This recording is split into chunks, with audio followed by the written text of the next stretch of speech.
Bonjour à toutes et à tous.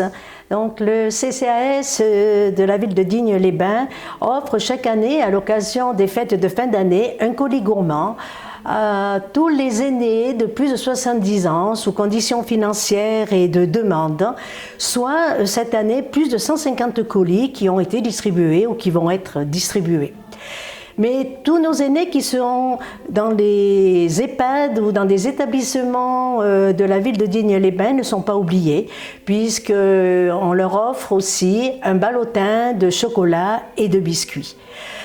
Mais ce n'est pas qu'à l'occasion des fêtes de fin d'année que l'on pense à nos aînés.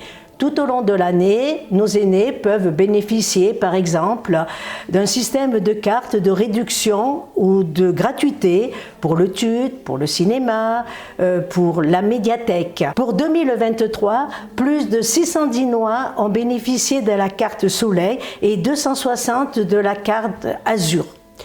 Mais il y a aussi des aides financières telles que les bons de chauffage.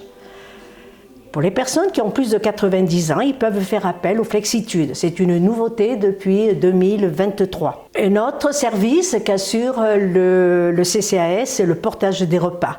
Il faut savoir que plus de 14 000 repas ont été livrés sur 2023.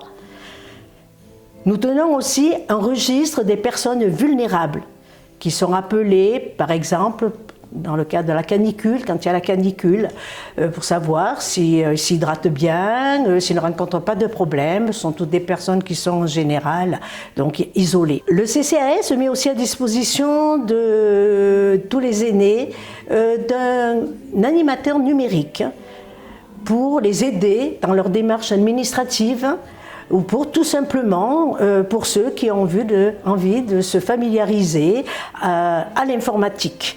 Et c'est important et ils sont très nombreux puisqu'il y a des accompagnements individuels ou des ateliers qui sont assurés au pôle social.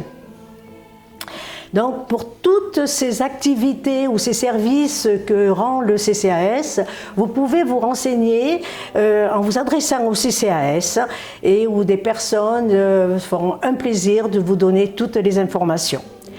Par ailleurs, nous souhaitons aussi développer le lien social qui est très important et nous avons donc depuis 2023 commencé par déjà l'organisation du thé dansant qui a été organisé le 14 décembre auquel ont été invitées toutes les personnes qui bénéficient du portage repas et ou du colis de fin d'année. Voilà, c'est un exemple.